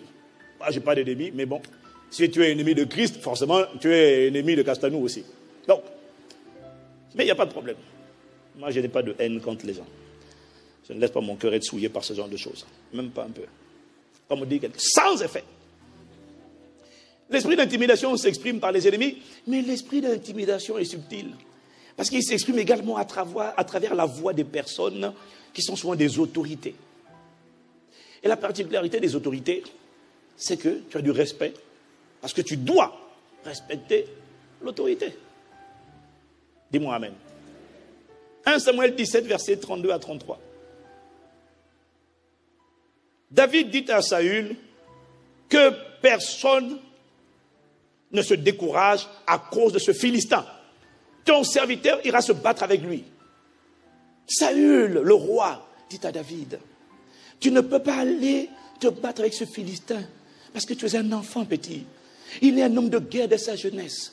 Dans leur tribu, là, depuis 6 mois, ils apprennent déjà à manier les armes. Petit, écoute son CV. Si c'était si simple que ça, petit, nous tous les généraux que tu vois là, Abner, petit, on serait déjà allé le battre. Mais c'est un Malabar, 3 mètres de haut. Petit, c'est pas n'importe qui. Tu es un gamin, ça va aller. Repars. À travers, donc tu vois, non seulement tu dois te battre contre les paroles de tes ennemis, de tes adversaires, mais en plus, tu dois te battre pour ne pas te laisser polluer par les paroles des gens que tu respectes, mais qui marchent par la chair, qui laissent leurs 5 sens polluer leur cœur, et quand leur cœur est pollué, ils essaient de te polluer. Est-ce que quelqu'un comprend de quoi je parle? Et ça, c'est délicat. C'est subtil, parce que l'intimidation ne vient pas seulement à travers les menaces. Il vient à travers les conseils, les avis, les opinions des personnes que tu peux respecter. Parce que parfois ces gens sont bien intentionnés et mal inspirés. Et avec moi la bataille de l'intimidation. Chaque fois que tu voudras aller au niveau supérieur dans la vie, que tu voudras faire des exploits, l'esprit d'intimidation sera envoyé vers toi. Et lorsque Satan n'a pas réussi à t'arrêter à travers la séduction, ou à travers les fausses accusations, ou à travers la sorcellerie, j'ai appris une chose, Satan n'a jamais dit son dernier mot.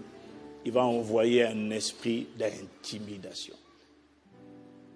Les fausses accusations, ce sont un récit composé de toutes pièces qui ne repose sur aucun fondement.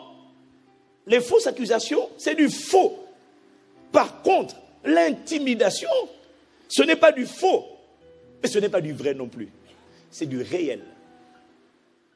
C'est-à-dire que l'intimidation s'appuie sur ce que perçoivent tes 5 sens. Mais ce que perçoivent tes 5 sens, c'est la réalité. Dis-moi amen. Dis-moi amen. Dis-moi amen. C'est la réalité. Ce que perçoivent tes 5 sens, c'est la réalité. Ce n'est pas la vérité. Parce que la vérité, tu le sais, c'est ce que Dieu a dit. L'esprit d'intimidation vient pour te paralyser avec l'arme de la peur. C'est ce qu'il a fait avec Néhémie. Je vous fais un voyage pour vous montrer qu'il a fait avec tous les faiseurs d'exploits. Avec Néhémie. C'est ce qu'il a fait avec Néhémie en passant par la voie des personnes qui étaient des autorités. Néhémie chapitre 6, versets 10 à 14. Écoute ce que dit Néhémie. Je me rendis chez... Bon, on va rattraper un peu la Bible. Hein. Comme tu ne l'as pas beaucoup lu la semaine, là, on va le lire pas mal. Comme ça, on va faire un stock. Amen. Voilà. Je me rendis chez Maïja, fils de Delaja, fils de Méhétabil. Vraiment. OK. Il s'était enfermé et il dit, allons ensemble dans la maison de Dieu, au milieu du temple, et fermons les portes du temple, car ils viennent pour te tuer. Et c'est pendant la nuit qu'ils viendront pour te tuer. Je répondis, un homme comme moi prendre la fuite. Et quel homme tel que moi pourrait entrer dans le temple et vivre? Parce que l'accès était réservé uniquement au souverain sacrificateur. C'est pour ça qu'il ne voulait pas y entrer. Dis-moi amen. Il dit, je n'entrerai point. Et je reconnus que ce n'était pas Dieu qui l'envoyait. Mais il prophétisait ainsi sur moi. C'était un prophète. Parce que Sanballat et Tobija lui avaient donné de l'argent. En le gagnant ainsi, ils espéraient que j'aurais peur et que je suivrais ses avis et commettrais un péché. Et ils auraient profité de cette atteinte à ma réputation pour me couvrir d'opprobre ou de honte. Souviens-toi, ô mon Dieu, de Tobija et Sanballat et de leurs œuvres. Souviens-toi aussi de Noradial, la prophétesse, et des autres prophètes qui cherchaient à m'effrayer. Hein? Des prophètes? Ce sont des autorités? Oui, mais il y en a qui marchent par la chair. Est-ce que quelqu'un me suit? Il y a quelqu'un qui triomphe de l'esprit d'intimidation au nom de Jésus. Dis-le lui. Domine sur l'esprit d'intimidation. Le même esprit d'intimidation a tenté de neutraliser Jésus dans son élan. Luc chapitre 13, verset 31. La Bible dit, ce même jour, quelques pharisiens vinrent lui dire, va-t'en, pars d'ici, car Hérode veut te tuer, petit. Il veut te tuer. Va-t'en. La vérité, c'est que c'est eux-mêmes qui voulaient le tuer. Est-ce que quelqu'un me suit? C'est eux-mêmes qui voulaient le faire mourir. Ils en avaient assez de le voir influencer positivement les peuples, les foules. Et qu'est-ce qu'ils ont fait ici? Par leurs paroles, ils ont essayé de l'intimider. Qu'il s'en aille pour sauver sa vie et qu'il n'accomplisse pas le mandat pour lequel il était venu. Sois libéré de l'esprit d'intimidation au nom de Jésus. C'est encore le même esprit d'intimidation qui a œuvré à travers la bouche des 10 espions. Sur les 12, les 10 espions leaders du peuple d'Israël pour paralyser la foi de tout le peuple. Alors que Dieu leur avait dit à plusieurs reprises, Israël, vois, je te livre Canaan et tous ses rois. Dieu le leur avait dit et redit. Mais lorsqu'ils sont allés faire l'inspection de Canaan, 10 espions sur les 12 sont revenus avec dans la bouche des paroles qui étaient inspirées par un esprit d'intimidation. On lit ça, on va lire quelques passages, Nombre chapitre 13, d'abord le verset 3. Moïse envoya des hommes depuis le désert de Paran, comme l'Éternel lui avait demandé. C'étaient tous des chefs des Israélites. Dis Amen. Ça veut dire que les gens que Moïse envoyait étaient des autorités. Parce que le Seigneur n'a pas arrêté de montrer ça du doigt. Des autorités. Verset 27. Voici le rapport qu'ils firent à Moïse. Nous sommes arrivés dans le pays où tu nous as envoyés. Oui, c'est vraiment un pays ruisselant de lait et de miel. Et on voici les fruits. Ok. Seulement, le peuple qui l'habite est terriblement fort. Les villes sont d'immenses forteresses. Et nous avons même vu des descendants d'Anak. Ceux à qui on attribue un chant légendaire. Qui peut tenir contre les fils d'Anak? Bref, verset 30. Caleb fit taire le peuple qui murmurait contre Moïse. Il dit, montons, emparons-nous du pays et nous y serons vainqueurs. Mais les hommes qui l'avaient accompagné disaient, nous ne sommes pas en mesure d'attaquer ce peuple car il est plus fort que nous. Puis ils se mirent à décrier le pays qu'ils avaient exploré devant les Israélites en disant, le pays que nous avons parcouru et exploré est une terre qui consume ses habitants. Quant à la population que nous y avons vue, ce sont tous des géants, des gens très grands. Nous y avons même vu des géants, des descendants d'Anak, de cette race de géants.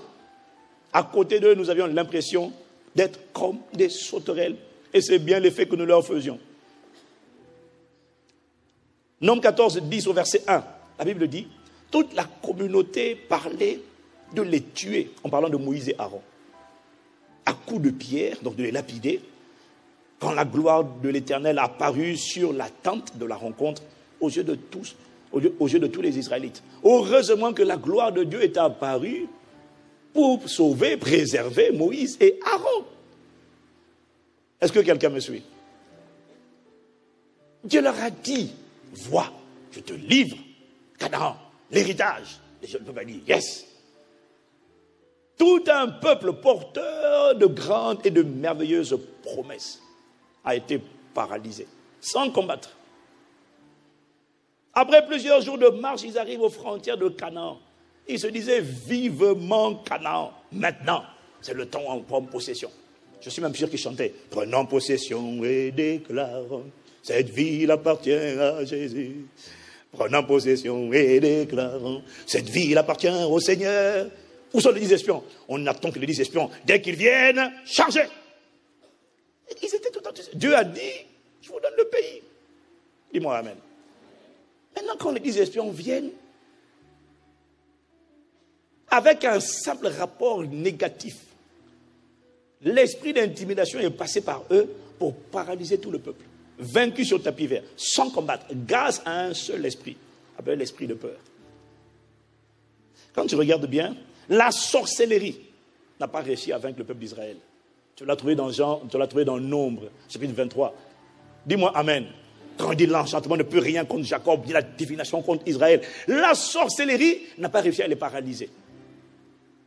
Satan les a poussés à l'adultère, la fornication et l'idolâtrie. Dieu les a jugés. Mais tout le peuple n'a pas été décimé. 24 000 personnes sont mortes. Mais l'esprit d'intimidation a réussi à faire en sorte que tout le peuple soit immobilisé dans le désert et que ceux qui avaient 20 ans et au-dessus soient disqualifiés pour entrer à Canaan. Est-ce que quelqu'un me suit? C'est terrible. Ça veut dire que là où la sorcellerie n'agit pas, là où les autres trucs de Satan n'agissent pas, il n'a pas dit son dernier mot. Mais il a échoué au nom de Jésus. Et il échouera toujours dans ta vie et dans ma vie. Toujours. Toujours. Parce que nous, par la grâce de Dieu, nous marcherons par l'Esprit. Dis-moi Amen. Dis-moi encore Amen. Et ce que ça m'inspire, c'est que l'esprit d'intimidation, l'esprit de peur, l'esprit d'effroi est terriblement efficace. Satan a neutralisé le peuple d'Israël, non pas à travers les ennemis d'Israël, mais à travers les voix de certaines autorités établies parmi le peuple. Est-ce que quelqu'un me suit? Et ce qui est délicat avec les autorités, quand quelqu'un est une autorité, tu dois la respecter. Quand une personne est une autorité, tu dois la respecter. Dis-moi Amen. Et une des manières de manifester le respect envers l'autorité, parce que si c'est un copain, si c'est un ami, quand il te dit une parole déplacée, comme Saül a dit à David, tu dis oublie-moi. C'est comme ça que nous on fait. On dit oublie-moi, va jouer. Mais quand c'est l'autorité, tu peux pas dire au roi Saül, va jouer. Tu dis au roi, parler. Petit, tu ne peux pas terrasser Goliath. Mais tu es obligé par respect d'écouter. Est-ce que quelqu'un me suit? Or, le problème, c'est que Satan sait que quand c'est une autorité, tu es obligé d'écouter. Donc Satan est malin, il va passer. Puisque par les ennemis, tu sais que c'est l'adversité, tu sais que c'est l'ennemi. Mais quand c'est par l'autorité, quand c'est l'ennemi, tu peux dire non, je ne t'écouterai pas. Mais quand c'est l'autorité, tu es obligé d'écouter. Tu es obligé d'avoir du respect. Le problème, c'est que tu deviens et tu finis par croire ce que tu entends. Et si l'autorité te dit la même chose tout le temps, tu finis par croire et par devenir ce que tu entends tout le temps, même si c'est faux. Et la vérité, c'est que Satan, comme il a compris ça, il va utiliser des autorités, même dans l'église, pour paralyser le peuple de Dieu par les enseignements erronés. C'est là où je vois que le diable est rusé. Il est rusé. Lis Luc chapitre 11, verset 52. Regarde ce que Jésus dit. Malheur à vous, professeurs de la loi. Malheur à vous, les scribes, les docteurs de la loi. C'était des gens qui enseignaient la loi au peuple. Ils ne parlaient pas comme Jésus. Ils n'avaient pas l'esprit de Dieu. Ils enseignaient la tradition. Ils enseignaient la loi. C'était eux les enseignants. Jésus leur dit malheur à vous. Parce que vous avez enlevé la clé de la connaissance. Vous n'êtes pas entrés vous-même. Et ceux qui voulaient entrer, vous les en avez empêchés. Donc, un docteur de la loi, quelqu'un qui enseigne, est capable de t'empêcher d'accéder à la connaissance. Est-ce que quelqu'un me suit? Non, est-ce que quelqu'un me suit? Vous savez que ce qu'on enseigne ici, certains le critiquent avec beaucoup de virulence. Vous enseignez aux gens la richesse. Vous enseignez aux gens à s'attacher à ce monde. Vous enseignez aux gens. Enseignez que Jésus revient. Enseignez. Roi ou riche. Il faut faire un choix. On ne peut pas être les deux. Mais lis ta Bible. David, roi riche. Salomon, roi riche. Dis-moi Amen. Non. Vous enseignez, il faut choisir. C'est soit vous êtes roi maintenant. Auquel cas, vous héritez le monde. Vous perdez le salut. Soit vous êtes pauvre, mais vous serez roi demain. Et donc, comme toi, tu enseignes aux gens que tu peux régner dès maintenant dans cette vie avec Christ dans tous les domaines, prends ton héritage. Non, ce qu'il dit là, il pervertit le peuple. Nous, ce qu'on dit au peuple, c'est que c'est bien d'être moustique, insignifiant, médiocre. Attache la ceinture en attendant que Jésus revienne. C'est tout. Enseigne uniquement que Jésus revient et rien d'autre. Mais on sait que Jésus revient. Mais avant que Jésus revienne, il y a une mission à accomplir sur la terre. Et d'ailleurs, c'est notre capacité à accomplir la mission qui détermine le retour de Jésus. Non, parce que les gens ne savent pas ça. Tant qu'on n'a pas enseigné et démontré les œuvres de Dieu, Jésus ne revient pas. Et non, je vais te le dire ça différemment. Le retour de Jésus dépend de l'Église. Je vais t'expliquer ça. Lâche. Le déluge. Dieu a annoncé le déluge. Dis-moi amen. Mais la venue du déluge ne dépendait pas de Dieu. Ça dépendait de la capacité de Noé à faire rentrer tous les animaux et à fermer l'arche. Parce que tant que Noé ne fait pas rentrer tous les animaux, ne ferme pas l'arche, si Noé met 100 ans pour faire entrer et fermer l'arche, Dieu attend 100 ans. Si Noé le fait en 10 ans, Dieu attend 10 ans et quand Noé a fait, Dieu fait sa part. Donc, les gens ne comprennent pas.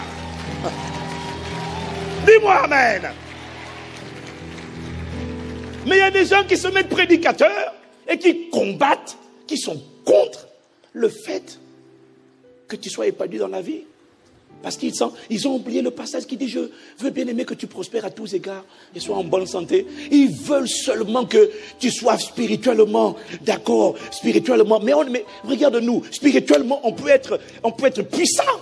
Mais ça ne veut pas dire qu'il faut s'arrêter là. Ton âme peut être épanouie, ton corps doit être en bonne santé, tes finances doivent prospérer. Parce que l'homme de bien laisse un héritage aux enfants de ses enfants. Donc quand tu quitteras la terre, tu ne dois pas laisser tes enfants dans des dettes susceptibles d'être expulsés quand tu quittes. On ne sait même plus pourquoi ils pleurent. Est-ce qu'ils pleurent parce que papa est mort ou est-ce qu'ils pleurent parce qu'on va les virer? On ne sait pas. Tout ce qu'on sait, c'est qu'ils pleurent. Mais ils ne te disent pas pourquoi ils pleurent. Parfois, ils disent non. Il y a les deux. Il est parti. Mais oh là là, la peur, mon Dieu. Les créanciers vont venir. Ils vont prendre la maison. On va nous virer. Il n'est plus là. Comment on va faire? C'est la responsabilité de chacun d'entre nous de faire en sorte qu'avant que tu quittes la terre, autant que possible, si c'est possible, bats-toi pour que tes enfants ne soient pas virés de là où ils sont. Dis-moi amen. Ça, c'est la sagesse de Dieu. Jésus revient, c'est vrai. Mais tu ne sais pas quand est-ce qu'il revient. À l'époque, je disais, oh, Jésus revient bientôt. Donc je me disais, je n'ai pas besoin d'acheter une maison, d'être propriétaire, parce que d'ici là, de toutes les manières, Jésus a dit, il ne restera ici pierre sur pierre qui ne sera détruit. Donc toutes ces maisons, ça sera détruit. Mais en attendant que ce soit détruit, tu peux quand même dormir dans une maison. Dis-moi amen. Et je pensais être sage. Ça ne sert à rien. Jésus revient bientôt. Prêchant l'évangile. Je prêche l'évangile. Je ne fais pas ça. Je ne fais pas le contraire. Je fais ça. J'ai compris qu'il y a des choses quand même sur lesquelles tu peux être sage. Je suis amusé par les gens qui croient être sages quand ils ne sont pas sages. Ça m'amuse. Ça me fait sourire. Je suis impressionné, je suis étonné et amusé par les gens qui pensent avoir l'intelligence spirituelle quand ils ne l'ont pas. Que Dieu ait compassion. Matthieu 23, verset 13. Malheur à vous, spécialistes de la loi et pharisiens hypocrites. Parce que vous fermez aux hommes le royaume des cieux, vous n'y entrez pas vous-même, et vous ne laissez pas entrer ceux qui le voudraient. Vous dites que le Saint-Esprit, le royaume de Dieu, n'existe plus. Vous empêchez les gens de recevoir le baptême du Saint-Esprit avec le signe manifeste du parler en langue. Donc vous ne leur donnez pas la possibilité d'être fortifiés dans leur homme intérieur. Et vous-même, vous n'y accédez pas et vous ne laissez pas entrer ceux qui le voudraient. Jésus dit malheur à vous. Autorité. Parce que vous êtes des autorités. Mon ami, Ne laisse pas n'importe qui parler à ton cœur. Quand c'est l'autorité, écoute avec politesse. Quand tu n'as pas le choix. Mais quand tu as le choix, commence à écouter puis tu dis excusez-moi, je reviens. Je vais à ICC. Voilà pourquoi Paul dit que tout le monde ne doit pas s'exercer au ministère de l'enseignement. Jacques 3, verset 1. Mes frères, qu'il n'y ait pas parmi vous un grand nombre de personnes qui se mettent à enseigner, car vous savez que nous serons jugés plus sévèrement. Il y en a qui ne devraient pas enseigner.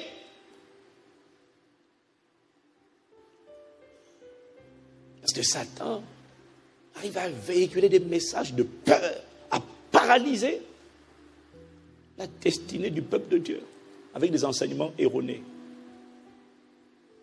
Ça ne t'arrivera pas au nom de Jésus. Dis à quelqu'un, sois libéré de l'esprit d'intimidation. Dis-lui. La peur rend les gens méconnaissables. C'est incroyable. Regardez ce que les hommes sont capables de faire quand la peur, la panique, la terreur les saisit. Mouvement de foule. Au feu, au feu. Des gens bien éduqués, juste pour sauver leur vie, sont capables de marcher sur les autres. Oui, il ne dit pas excusez-moi. Hein. Juste pour sauver sa vie. Voilà ce que la peur est capable de faire. La peur peut te faire changer tes valeurs en quelques secondes. Lors de l'arrestation de Jésus, des gens solidaires de Jésus soudainement l'ont lâché. À cause de quoi? La peur. La peur crée le trouble. Elle sème la confusion dans ton cœur.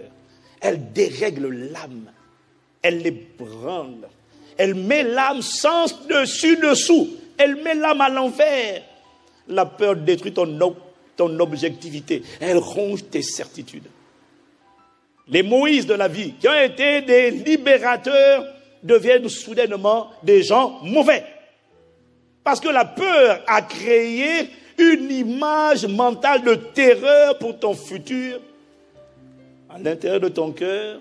Et que quand c'est le cas, tu cherches des gens maintenant à accuser. À accuser pour les images de blocage et d'impossibilité que tu as toi-même construit. Mais c'est classique, regardez. Le peuple a élu François Hollande. Et il était populaire et il aimait bien. Et puis un jour, ils entendent que le chômage augmente.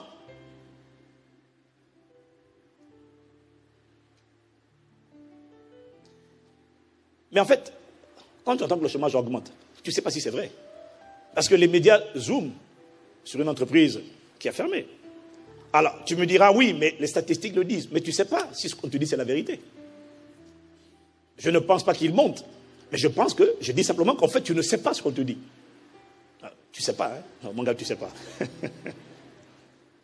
Et donc, soudainement, celui qu'on a publicité, celui qu'ils ont plébiscité, aujourd'hui, ils lui en veulent. Ils le prennent comme étant un bouc émissaire. Mais hier, tu l'as plébiscité. Hier, tu le respectais. Hier, tu disais, oh là, oura, oura. Maintenant, aujourd'hui, tu veux lui faire la peau. Pourquoi? Parce que tu as entendu quelque chose qui est adressé dans ton cœur. Tu as écouté des informations qui ont dressé un schéma de peur. Tu commences à avoir peur pour tout. Et tu en veux maintenant à celui qui te conduit. C'est ça que fait l'esprit d'intimidation. L'esprit d'intimidation va t'emmener à calomnier, à critiquer, voire à vouloir lapider les personnes qui te conduisent. Sauf qu'il y a des gens comme les Moïse qui sont des bonnes personnes. Israël avait progressé depuis sa sortie d'Égypte. Ils n'étaient pas encore là où ils auraient voulu être, c'est vrai. Mais au moins, ils n'étaient pas là où ils étaient hier. Et qui était l'instrument par lequel Dieu les a conduits? Moïse. Mais parce qu'ils ont prêté attention aux paroles de gens qui ne les conduisaient pas au quotidien, par qui Dieu ne passait pas pour les nourrir, pour les instruire. Ils ont prêté attention aux paroles des mauvaises autorités. Les voilà brusquement en train de vouloir lapider Moïse et Aaron. Alors j'ai compris que lorsque la peur te contrôle, la peur tue ton discernement.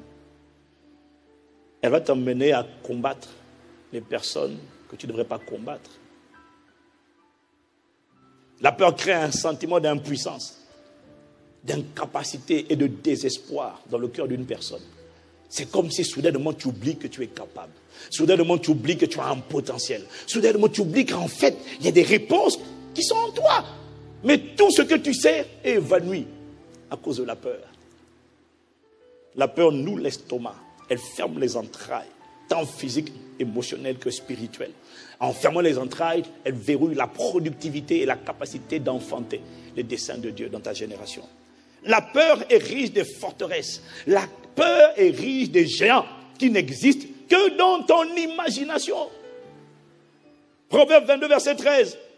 Le paresseux dit, il y a un lion dehors. Je serai tué dans les rues. Qui t'a dit qu'il y a un lion?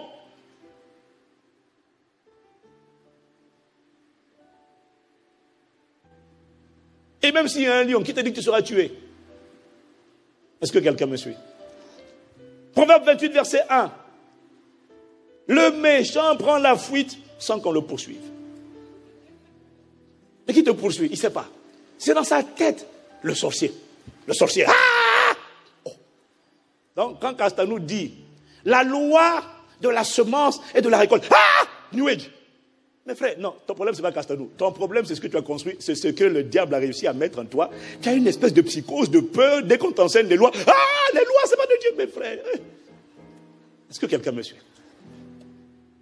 En fait, ce qui est terrible, c'est que ça révèle que tu as peur. Parce que moi, au stade où je suis, je connais mon identité. Sorcier ou pas sorcier, occultiste ou pas occultiste, je n'en ai rien à faire. Je sais qui je suis. Parle, ça m'est égal. Dis ce que tu veux. Prononce les paroles, les incantations que tu veux. Ça ne m'atteint pas. C'est impossible qu'une incantation, un sort jeté contre toi, t'atteigne. Sauf si tu as la foi que ça va t'atteindre.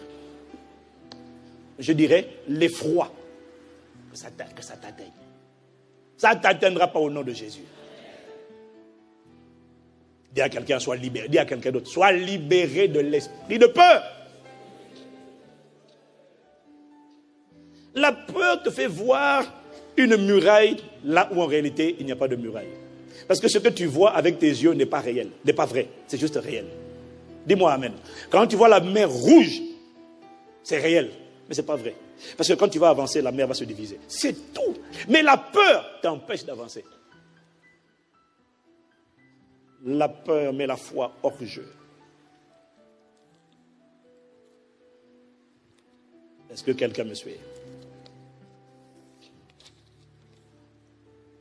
La peur te fait balayer d'un revers de la main tout ce que Dieu a dit, tout ce qu'il a promis et tout ce qu'il a fait. La peur te fait oublier la fidélité de Dieu. La peur te fait oublier la capacité de Dieu. Dieu a promis, Dieu a accompli. La peur dit rien à faire.